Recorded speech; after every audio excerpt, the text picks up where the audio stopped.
We are with Nancy Branscombe, City Councillor for Ward 6. And Nancy, we had a nice little chat about your website and all the great things you're doing as far as social media are concerned. So let's get into some of the nitty-gritty stuff. You have not been shy or quiet on some very controversial topics over your first term. And you've jumped right into whether it was abolishing Board of Control or development charges, the rental bylaw. So why don't we talk about some of the more controversial things that you have had to deal with in your first term and how you fared on those? Well, I think we fared pretty well. I was very concerned about the direction I saw that we were taking on some of these issues to start with, and development charges was one of them. And it was the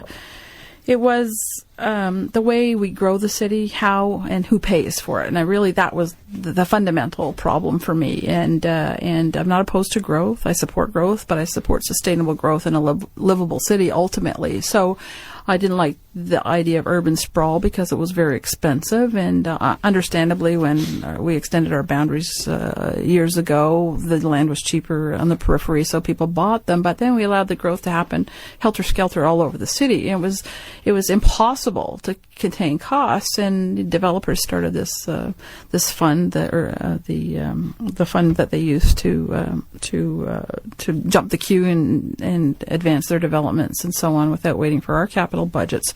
But there were some inherent problems with that, and not only that, it was the split between what the taxpayers were paying and what the developers were paying to develop their land. And quite clearly a split on council as well. Yeah, a split on council, but I think it was becoming clearer to everybody that the taxpayers were paying more than they should for their proportion, or more a proportion than they should for that development, because that was all new growth and the very significant dollars, and so it's fairly complicated. But in a nutshell, the developers wanted new growth, and they'd build roads and things to where they were developing, but a good portion of that was being paid by the taxpayers, and really many of us felt that it should be borne by the developers and the people who subsequently bought those houses.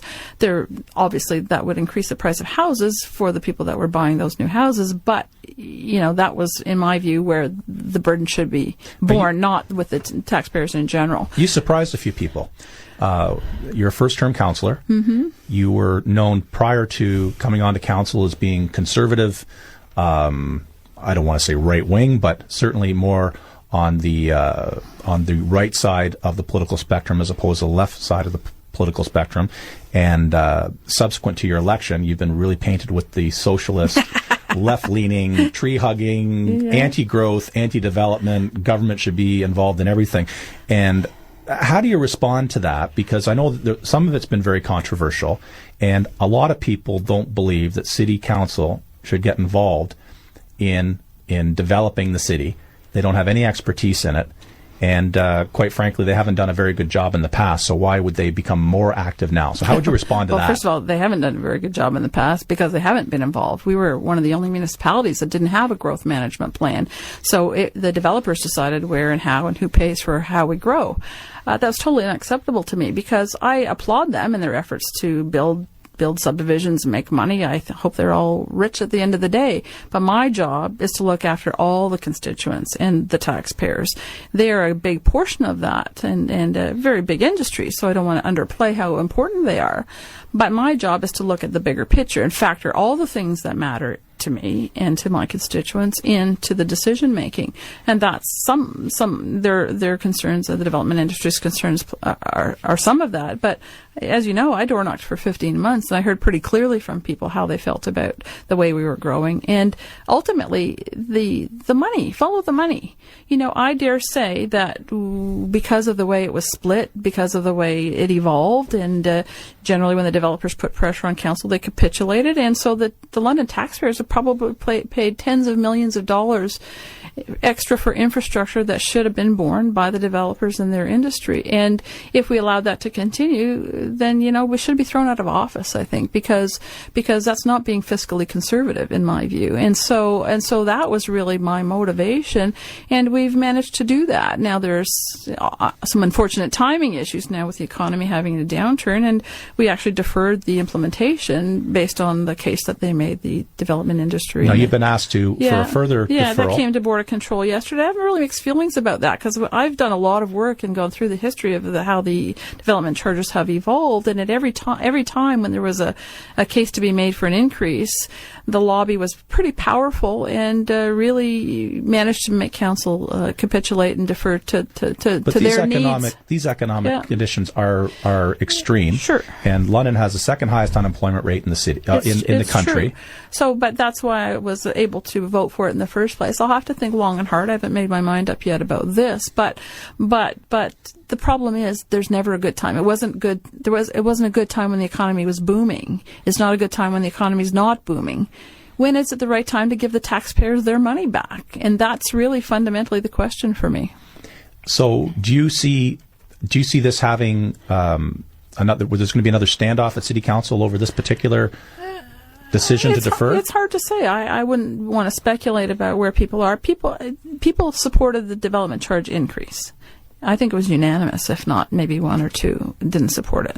So there's clearly a will on council in a new direction, but how they want the implementation to roll out, I guess, will be subject to a bit more debate, understanding the economic situation we have. People need to remember that it's costing the London taxpayers $5 million a year for every year we defer this. So I guess that's where the rubber hits the road, and you've got to understand who you're representing here. The constituents and the taxpayers of London or the development industry. So we've only got a few more minutes here, so I'm going to put you right on the hot seat. Are you running again? I'm running again. Ward 6? Perhaps Ward 6. There's been some speculation that you might take a shot at running for mayor. Well, I have considered that. I think that there's an interest in, certainly because of the work we've done this year in changing the direction that we're going in, and so I've looked at it pretty seriously. I did commit to run for 2 terms as a city councillor, and if I don't run for Ward 6, then who will? So I haven't made a final decision yet, but you'll see me on a ballot somewhere, let's say in November next year. Very interesting. And is there what is your speculation with regards to who you might see in a mayoral race? It's hard to say. I think Anne-Marie's got a pretty strong following, and she's very popular. So there's nobody's names come forward. There's a lot of rumbling out there, of course, now that this is coming soon. But I wouldn't even venture to say, because no serious contender has come out as looking like they're going to challenge her. So I guess we'll all just have to wait and see. In our last couple minutes, what do you see as the most controversial issue coming forward in the next, say, 4 to 6 months? I think, actually, Jeff, most of the controversial issues are behind us now. I don't see anything. I mean, we had a unanimous vote on this economic plan that we put forward. I thought that might be a bit controversial, but the LEDC handled it really well and came with a really plan that most of council could support. So I think that we want to get busy and get some of that stuff rolling. So I actually don't see it being that controversial. Some of the Board of Control, the rental licensing bylaw, some of those really big controversial issues are already behind us. So what's the tax increase going to be next year, Nancy? I hope it's rate of inflation or less. It's going to be tough. We've got more Ontario Works, but we've really just got to manage finances. Taxpayers are feeling the pinch, and we've got to be pretty ruthless, I think, when it comes to tax increases, certainly this year and next, because there's just no more money from the taxpayers. So you've been steadfast in that regard with regards to holding the tax increase to the rate of inflation. You haven't been successful in convincing your colleagues of that. No, and I haven't been either. It's been slightly over the rate of inflation, but the cases to be made, having reserves in place for a rainy day like we have now, I think that there were some good cases to be made We'll talk another day about the whole service review and how we're redoing the city budget to make it a lot more easy for councillors and the public to understand how and where their tax dollars are spent. But suffice to say, it's going to be tough because inflation's down this year, and our tax rate's probably going to be in the range of 3 to 4%. I would suspect, but again, I haven't seen the budget, and we're going to have to roll up our sleeves and get some hard work done. On close, what is the big issue for the next year's election? What is going to be the topic, the hot topic? Taxes? I think both taxes, although taxes, for me, it was the value people were getting for their money that came up at the door more than the actual dollars they were spending. But of course, in tough economic times, people are going to be concerned that every dollar spent wisely, and jobs. Obviously, this economic plan, people are going to be very tuned in to what we're doing to grow London's economy. Nancy Branscombe, Councillor Ward 6, thank you very, very much for taking the time to come in this morning. You've been listening to the News Hour at 980.